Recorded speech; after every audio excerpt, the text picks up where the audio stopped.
Hi, I'm Peter Rose, founder of Longwood Currency Trading. Exiting Forex positions correctly.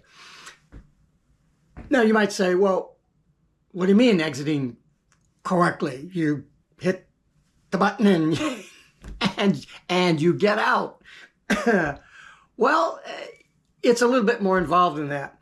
Let me read you, this is my fast track trading course. Let me read you from the exit methodology section of the course. The exit methodology is a phase in the life cycle of a currency position that I identified many years ago when I wiped out my account and stepped back from things and said, the process of trading Forex, education, I mean, I'm a pretty smart guy. I understand practical education. I've taught martial arts for 55 years. I understand it from the academic side because I got a degree in physics and almost a minor in math. So I have all the aspects of education. And I thought, oh, I was just being educated by watching these videos and reading the books and all that other kind of stuff. And I lost $40,000. I said, that's silly. Why would I do that? So I stepped back from it and I used my 33-year career of software engineering, where we use the software development lifecycle, the SDLC, in order to solve really complex problems. And so I took a rip on that, and that became the life cycle of a currency position, which covers the three phases of entry analysis, position management, and exit methodology. And so I've identified that exit methodology is a critical phase of the life cycle that a currency position will go through. And is it just because you get stopped out? You have a lot of choices around that exit methodology situation. So I just want to read just some bullet points that I highlighted in the course that identify the thought process that most people are doing this in real time as opposed to having it done ahead of time. But anyway, you could leave your position as it is and see what happens. You could leave your position as it is, but protect some of the profit by creating a limit order or a stop loss order. If you still have confidence in the position, you could add some additional lots to it. Of course, that comes into the whole aspect of building and staging and all that other kind of stuff. Or you could just exit the position entirely. Or if you had multiple lots in the position, you could stage out, maybe stage out one or two. So it's a little bbit more involved than just saying, oh, I've had the position for a while and I've run it. I think I squeezed it for everything I can get. So I hit my profit target, or I got limit stopped and I'm out. It's a problem. Those are some of the conditions that could occur around that exit point, I guess you would call it. And again, if you're trying to do all that in real time, that makes your trading difficult.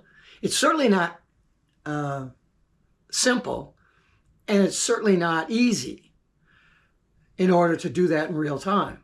Well, how would you build a rule that encapsulates all that stuff? So you have one rule, and that's what I have. Each one of those phases of the life cycle of a currency position, entry analysis, position management, exit methodology, each one of those is a problem. It's in software engineering what we would call they're each loosely coupled, and each one individually is cohesive. It solves one problem. If there was two problems to solve, I'd have two rules. But because each of these is just one problem, I can just write one rule. Now, a rule has conditions. If this is true and this is true and this is true, then execute the rule. You get a binary yes. If this is true and this is true and this is false, and there's still four conditions past that, you got a false, and so you have a digital no. That's a simple rule. A complex rule is going through all those conditions or issues that I mentioned here and making decision forming a decision matrix based on those conditions. You can't do that. Your conditions have to be in some kind of sequential order. None of the conditions that I mentioned in what I read were in sequential order. They were just shit that happens at any given particular time. So there's a tremendous amount of skill then in crafting your exit methodology rule. And when I did that, I built it around the difference between your exiting because you want to exit as opposed to you have to exit. Have to exit is a limit. Oh, it's gone against me too far and I'm out. And that's normally what people are exiting their positions with. Either it's an entry stop limit or it's a trailing stop that runs behind your price as the position moves forward. So you're getting out because you have to. You're getting out because the price did something that you didn't want it to do. I decided that that was a negative. And I wanted it to be positive. I don't want to abrogate my trading to a limit stop out there because it went too far against me. What's too far against me? What are the conditions that surround that? Is it a percentage of the gains that are already made? Is it a percentage against your bank if it's an entry limit stop? Is it a certain number of pips? Is it what is it? Well, when I've lost 2%, I'm out. Or I'm lost 1%. Really? How do you? Those are all negative things. Those negative things are going to happen. So if you invest all your time in trying to solve the negative things in real time, then you have little time to allow that position to flourish, and you get more out of the trade that way.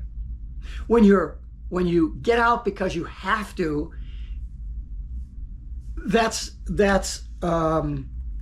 it's very difficult to write conditions to rules to get out to because you have to, because there's so many variations in that. I make it very simple. We take care of the negative right up front before the trade's even processed. And so all of my thought process then goes into exiting because I want to, not because I have to. That's the difference. So when you're looking at your trading process, are you exiting your trades because you have to, or are you exiting because you want to? If you have any questions about that difference, because it's a critical difference, then send me an email. I'd be happy to chat a little bit with you about that, because it is a relatively complex topic, and complex things can't be solved in real time. So if you send me an email, I'm not going to try to sell you a course. What I'll try to do is help you. You're probably writing me because of this particular issue in this video, or maybe you've seen other videos and you have questions about that and you're just now getting around to the point, maybe I'll email this guy and see what he's got to say. It's not a sales call. It's a call to try to help you. I have a course. I'm not going to try to sell you the course. It's there to buy if you decide that you need that level of education. However, a lot of traders, because of the experience that they have, are able, because they still get into the same problems everybody else does, but they have such a wealth of experience behind them that they get, I don't understand why this is happening.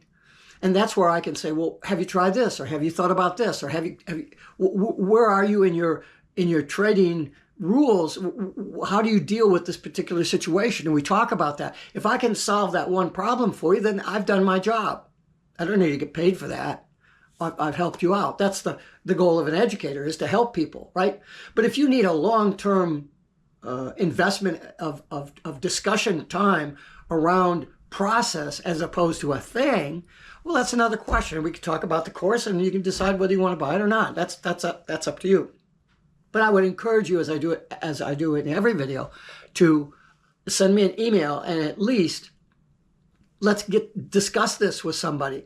I'll email you. We'll maybe get together on a video conference. That's what I do for most folks, because we can cover a lot more ground talking in 10 or 15 minutes than we could ever in exchanging 42 emails. And quite frankly, I don't have the patience or the time to exchange 42 emails with folks that are not involved in an educational process. I'll try to help you. If the solution is solvable in an email, I'll try to help you with that. I'll give you some guidance and some ideas. But if you keep coming back to me with questions, we got to set up a video conference. We got to talk about the course, because you obviously have more than one problem to solve. I mean, that's all. That just makes sense, right? Okay, so send me an email and we'll chat about this stuff. And so you take those issues and you move them out of the real-time thought process of your trading. That's how you exit positions correctly, is because you've dealt with certain things up front. Driving your car, you fill the gas tank up before you head out. You've solved the problem of running out of gas, so you don't have to worry about that. You're not driving down the highway going, oh my God, I don't know if is there a gas station there? Well, how are you going to enjoy the trip? How are you going to get that car from point A to point B in a reasonable amount of time if you keep stopping to get gas when you don't need to get gas? It's a silly analogy, but I do a lot of analogies. So exiting positions correctly is exiting because you want to, as opposed to because you have to.